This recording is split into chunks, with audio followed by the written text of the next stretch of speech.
The pain in my lower back was a dull, throbbing bass line to the high-pitched, frantic melody of the Ackerley Hotel lobby. I stood near a massive marble pillar, shifting my weight carefully to my left leg to take the pressure off my L4 vertebra without looking like I was crippled.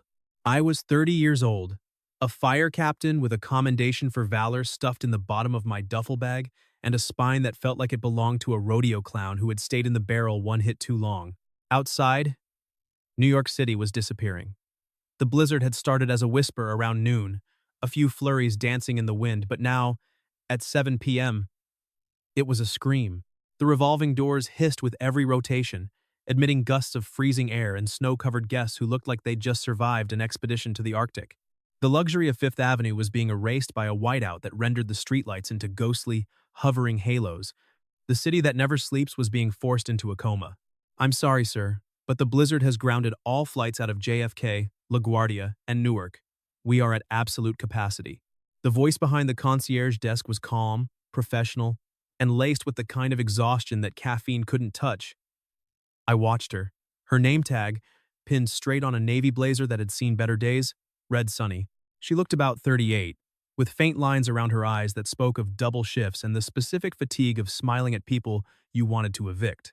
Her hair was pulled back in a tight, practical bun, but a few strands had escaped, framing a face that was pale from too many hours under artificial light. She was currently handling a man in a $3,000 Italian suit who was turning a shade of purple, usually reserved for bruised fruit. He was slamming a manicured hand on the marble counter, the sound echoing through the cavernous space like a gunshot. "I am a Platinum Elite member," the suit shouted, spittle flying. "I demand a room. I don't care if you have to kick someone out. Do you know how much I spend at this chain? I will have your job for this. And I demand a unicorn, sir," Sunny said, her voice dropping to a level that only he and I, with my firefighter's trained hearing, could catch. It wasn't sarcastic. It was just a flat statement of reality, delivered with the patience of a saint. "But it seems we are both out of luck tonight. The roads are closed by order of the mayor. The staff is snowed in. I have cots being set up in the grand ballroom, or I have a complimentary voucher for the lobby bar. Those are your options. Please choose one so I can assist the guest behind you." The suit sputtered, his face working through a series of expressions before settling on defeat. He grabbed his Louis Vuitton weekender bag and stormed off toward the lounge, muttering about lawsuits, incompetence, and calling his lawyer. Sunny didn't flinch. She didn't roll her eyes. She just closed them for a second, took a deep breath through her nose, and opened them again. She saw me watching. "Checking in, sir?" she asked, her smile automatic but tired. I limped forward, fighting the urge to rub my back. The marble floor was hard under my boots. Red Wing loggers, scuffed and worn, standing in stark contrast to the polished stone. I felt out of place here. My flannel shirt was clean, but it was flannel. My jeans were Levi's, not designer. I looked like what I was, a blue-collar guy crashing a high society party. "I have a reservation," I said, my voice rasping slightly from the dry hotel air. "Joey Long."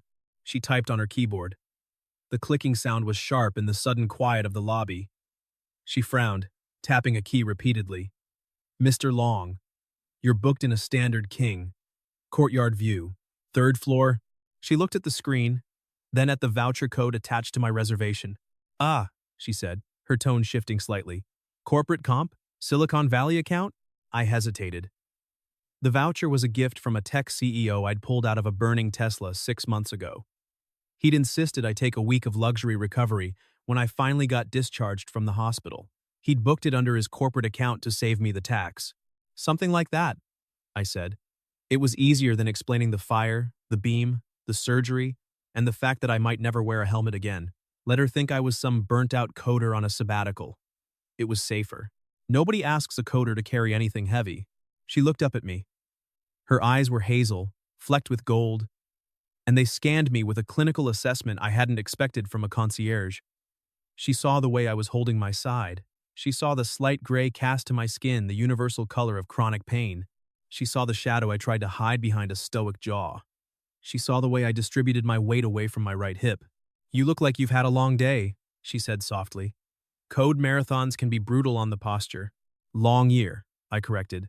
"I just need a mattress that isn't made of concrete." She looked at me for a beat longer. Then she typed something else. Click, clack, click. She hit enter with a flourish. I'm upgrading you, she said. Presidential suite, top floor, gas fireplace, jacuzzi soaking tub.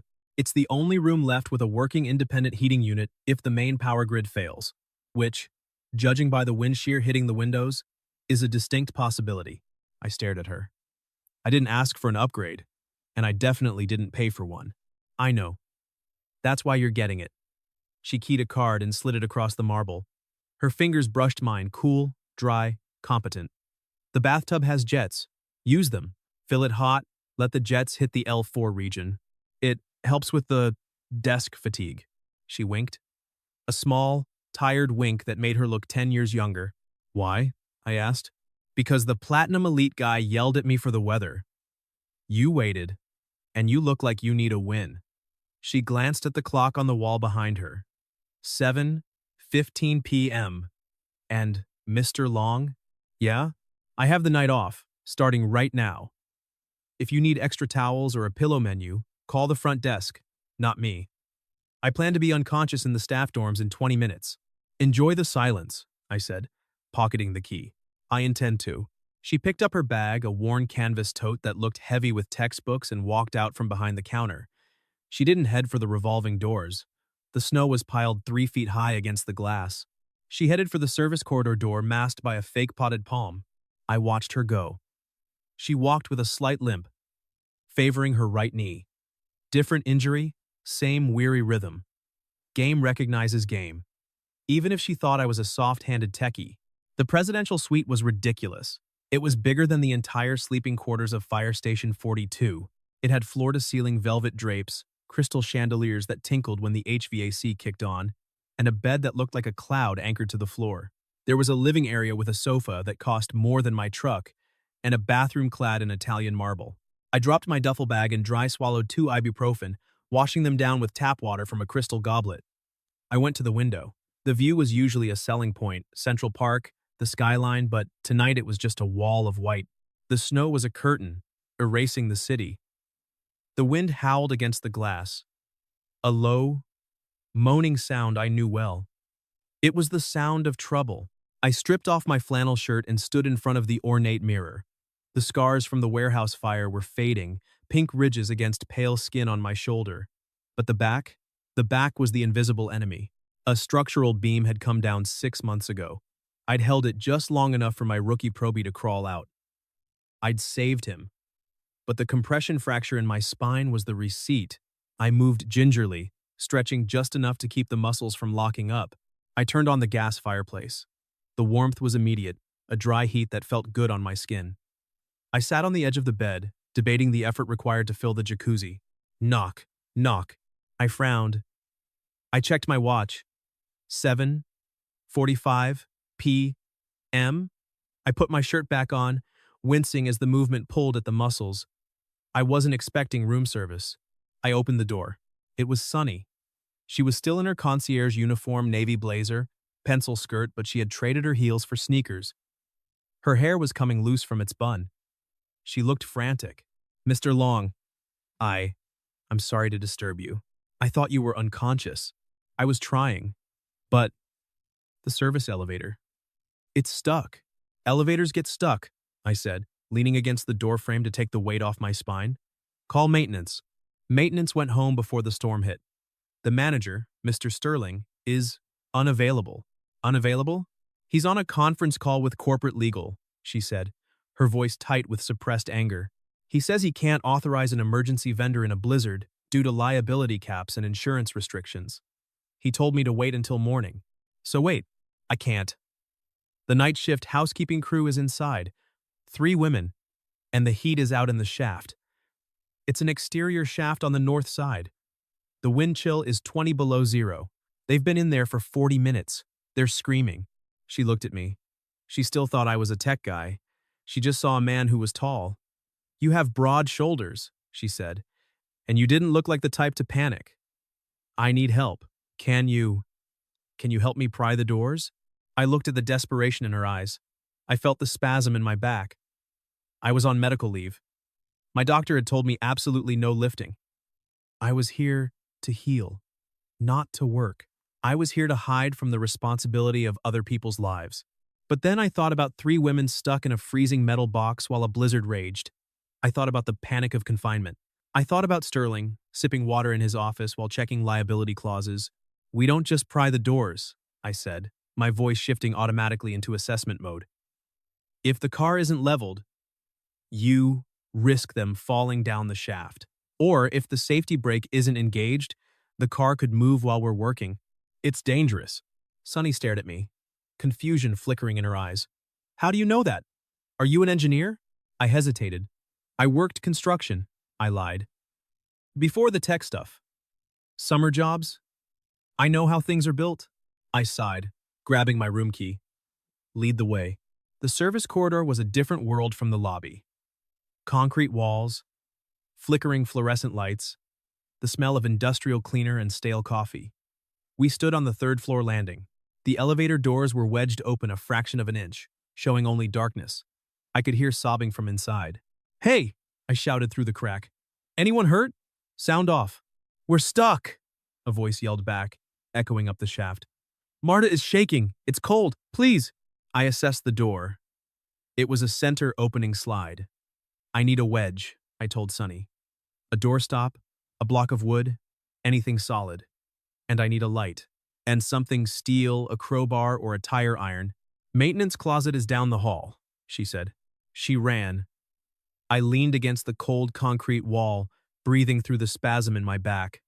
Coward, I told myself. You wanted to stay in the room. You wanted the jacuzzi. You wanted to be useless. You wanted to let someone else carry the load. She came back dragging a 6-foot fiberglass ladder, a heavy flashlight, and a red pry bar. She handed me a rubber doorstop wedge from her pocket. I'll go up, she said, panting. You're wearing a skirt. I don't care. And you're hurt. I saw you limping earlier. I saw how you stood. She set the ladder up against the doors. She kicked off her sneakers. She climbed. She was fast, efficient. No wasted movement. There's a latch mechanism, I directed from the ground, pointing the flashlight beam into the gap. Top left corner. It looks like a hook. Push it down. But wait before you do. Wedge the door at the bottom so it doesn't snap back on your fingers. I kicked the wedge into the small gap at the floor. Okay. Go. She strained, reaching into the gap at the top of the doorframe. It's stiff. Use the bar. Gentle leverage. Don't snap it, or the safety brake engages and we're done. She wedged the bar in. I watched her muscles tense under the thin fabric of her blouse. She was stronger than she looked. Click. The doors groaned. The mechanism released. Okay, she breathed. It's unlatched. Come down. Slowly. She scrambled down. I stepped up to the gap. I put my hands into the crack, braced my feet against the frame. We need to check the car level, I said. If it's between floors, we have to block the opening below before we pull them out. I shined the light down. The elevator car was about 2 feet below the floor level. Stable. The gap was small enough to step over, but big enough to trip. Okay, I said. On 3. We pull together. She jammed the pry bar in. 1, 2, 3. I pulled. My back screamed. It felt like someone had driven a hot, serrated spike into my spine and twisted it. White spots danced in my vision. The pain was absolute, encompassing. I gritted my teeth so hard I thought a molar might crack. Hold the line, Joey. Hold the damn line. The doors slid open with a screech of metal on metal. 3 terrified housekeepers looked up at us from the freezing car. Sunny didn't wait. She dropped to her knees and reached down. Marta, grab my hand. We hauled them out, one by one. When Marta, the older woman, came out, she stumbled. She was trembling violently, her skin pale and clammy. Sunny caught her, lowering her gently to the concrete floor. Sugar, Sunny commanded to the other maids, her voice sharp and authoritative. One of the younger women pulled a chocolate bar from her apron. Sunny got it open and into Marta's mouth with the efficiency of an ER triage nurse. She checked Marta's pulse. She checked her pupil dilation with the flashlight. She's stable, Sunny said, sitting back on her heels. Hypoglycemic crash but recovering? Keep her warm. She looked up at me. I was leaning against the opposite wall, gray-faced, sweat beading on my forehead despite the cold. You okay, Mr. Long? She asked, standing up. Peachy, I wheezed. Just need a minute. You re-injured it. It's fine. Mission accomplished. It's not fine. You're white as a sheet. She paused, narrowing her eyes. And you knew exactly where the latch was. You knew about the safety brake. You knew how to assess the car level. A construction worker doesn't know elevator safety protocols like that. I closed my eyes against the pane. Lucky guess. That wasn't a guess, she said. That was training. You sounded like a... She stopped. The realization hit her. You aren't a tech guy. Are you? You have the command voice. I let out a ragged breath. Fire, Captain. District 4. On medical leave. She stared at me. You lied. I didn't lie. I just didn't correct the assumption. I'm not supposed to be lifting anything heavier than a remote control. If the department finds out I did this, my medical clearance gets revoked. Well, Captain, she said, stepping closer and putting her arm around my waist to support me. You just broke that rule. Come on. Back to the suite. I can walk. I know you can. You're stubborn. But you're not going to.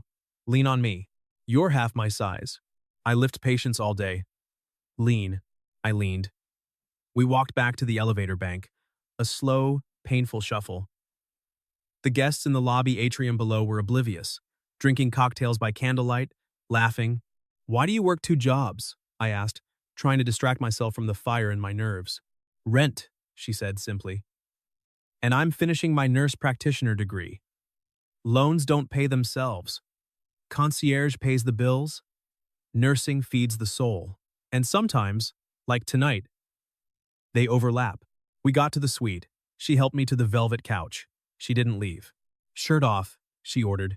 Buy me a drink first. I'm a nurse, Joey. Shirt off. I need to check for muscle spasms before they lock up completely. I took it off, moving slowly. She gasped when she saw the burn scars on my shoulder, but she didn't comment on them. She moved behind me. She put her hands on my lower back. Her hands were warm, competent. She found the knot in the muscle instantly. L4, L5, she murmured. Paraspinal seizing. The muscle is hard as a rock. Do you have meds? Ibuprofen. Cute. That won't touch this. I'll be right back. She left. She came back 10 minutes later with a red med kit, a bag of ice wrapped in a towel, and a bottle of high-end bourbon. The bourbon is from the minibar, she said. I'm authorizing a comp. She gave me a muscle relaxant from her kit. She packed the ice against my spine. She poured the drink. Drink, she said. I drank. The burn of the alcohol met the burn in my back. And slowly, the fire dimmed to a manageable ember. You took the weight, she said, sitting in the armchair opposite me. The storm raged outside, burying the window in white. That's what firefighters do, right? You take the weight so others can run. Sometimes we drop it, I said darkly, looking into the amber liquid in my glass. That's why I'm here. I dropped it. Who did you drop? Myself. I froze. In the warehouse. For 2 seconds, the beam came down. If I'd moved faster, did anyone die? No. But they could have. I hesitated. Fear is a reaction, she said. Courage is a decision. You decided to act tonight, even when you were hurt, even when it wasn't your job. She stood up. I have to go check on Marta, and then I have to find a corner to sleep in. Stay here, I said. She stopped. Mr. Long, Joey. And I mean it. Look at the snow. The hotel is freezing. This room has a fireplace. I can't. Staff aren't allowed in guest rooms. Sterling would fire me on the spot. I'm upgrading you, I said. And I'm the captain. That's a field order. She smiled. It was the first real smile I'd seen. It broke through the exhaustion and the professional mask. Okay, Captain. But I'm taking the couch. Negative. You take the bed. I need to be near the fire for my back. The floor is hard. It's better for my alignment. She hesitated, then nodded. Deal. The power went out at 2 a.m. Beat. 6. The silence woke me. The hum of the hotel was gone. The lights on the panel died. Just the wind, howling like a banshee. Joey? Her voice came from the bedroom. I'm here. Power's down. Grid probably failed. It's getting cold. Come to the fire. It's gas. It should still work. She came out wrapped in the duvet. She looked like a ghost in the flickering orange light of the fireplace. She sat on the rug next to me. Sterling is going to fire me, she whispered. For the elevator damage. For being here. Let him try. I need this job, Joey. I have 6 months of school left. You need to rest, Sonny. You're burning the candle at both ends. You're gonna burn out. If I stop, I fall. I don't have a safety net. I don't have a voucher from a tech billionaire. I'll catch you. The words hung in the air, heavy and real. I reached out and took her hand. It was rough, like mine, work-worn. You know, she said, looking at my hand. When you first walked in, I judged you. I thought you were just another guy, playing cowboy on a corporate dime. And now I know you're the real thing. A guy who walks into the fire even when his back is broken. We sat in silence. The fire cast long shadows on the walls. I looked at her, really looked at her. She wasn't just a weary nurse. She was steel, wrapped in fatigue. She was the kind of woman who climbed ladders in a skirt to save a stranger. Sonny, I said. She looked at me. Why didn't you leave? When the suit yelled at you? When the shift ended? Because he was just noise, she said. And I had a responsibility. To the staff, to the guests, even the loud ones. You're tough. I'm tired. She leaned her head on my shoulder. I stiffened, then relaxed. I put my arm around her, just holding her. No moves, no lines, just warmth. Sleep, I said. I got the watch. She was asleep in minutes. I stayed awake, watching the fire, listening to the storm. I felt the fear again, the old fear that I wasn't enough, that I would break under the load. But with her weight against me, the fear felt smaller. It felt like something I could carry. Morning brought the reckoning. The power came back on with a beep from the thermostat. Sunny jumped up, smoothing her hair, panic in her eyes. I have to go. Before Sterling does rounds. Sunny, thank you. For the fire. For the back. She ran out. I waited an hour. I tested my back. Stiff, but functional. I got dressed. I put on my uniform shirt. I always traveled with it. It had my badge. It had my rank. I went down to the lobby. It was chaos. Guests were shouting about breakfast. Staff were running around with towels. And in the center of it all, Mr. Sterling, the manager, was standing by the front desk, screaming at a woman. It was Sunny. You authorized a suite upgrade for a non-VIP? Without my code? And you destroyed a service elevator door? The repair bill is $5,000. You are finished. Robinson, pack your things and get out. Sunny stood there, head down, taking it. Then, she lifted her chin. She looked him in the eye. I acted to prevent a medical emergency, Mr. Sterling, she said, her voice shaking but clear. The safety of the staff was the priority. I won't apologize for keeping Marta alive while you were hiding in your office. You are fired, Sterling shouted, pointing at the door. Get out! You're a liability! And you! Sterling turned to the maid, Marta, who was weeping nearby. You're fired too. For incompetence. For causing a scene. I walked over. The limp was gone. Adrenaline is a hell of a drug. Problem, Mr. Sterling? I asked, my voice booming across the lobby. Sterling turned. He saw the uniform shirt. He saw the badge. He blinked, confused. Mr. Long? I apologize for the disturbance. This employee is being terminated for gross misconduct. For what? Incompetence. Vandalism. Giving away inventory. She prevented a massive liability lawsuit last night, I said, stepping between him and Sunny. I crossed my arms. Excuse me? I'm Fire Captain Joseph Long, District 4. I performed an emergency extraction on your service elevator because your maintenance crew abandoned their post during a declared emergency. If Miss Robinson hadn't assisted, your housekeeping staff would have gone into diabetic shock in a confined space. Do you know what the settlement is for a wrongful death suit involving diabetic neglect in a commercial property? The lobby went quiet. The Platinum Elite guy from yesterday was watching, mouth open. She broke the door, Sterling squeaked, trying to regain ground. And you aren't on duty. This is irregular. I broke the door, I corrected, under emergency rescue protocols. And while I may be on leave, I still have a phone, and I will be filing a formal affidavit with the fire marshal about your lack of emergency staffing during a blizzard event. I'll also be mentioning that the manager was unavailable on a personal call during the crisis. I leaned in closer. We have footage, Mr. Sterling. The lobby cameras recorded you abandoning your post. The service cameras recorded us saving your staff. Do you want that on the news? Sterling paled. He looked around the lobby. He saw the guests watching. He saw the phone cameras recording. He realized he was outnumbered. He realized he was a coward facing a man who ate fire for breakfast. No, Sterling stammered. No, of course not. Thank you for your service. She stays, I said. And she gets paid administrative leave for 3 days to recover, and a formal letter in her file acknowledging her role in the rescue. I want a copy by noon. Sterling swallowed. He looked at Sonny. He looked at the crowd. Miss Robinson, take the leave. We will. Process the paperwork. He scurried away toward his office like a rat finding a hole. Sonny looked at me. She let out a long breath. You lied about the footage. The service cameras have been broken for months. I negotiated, I said.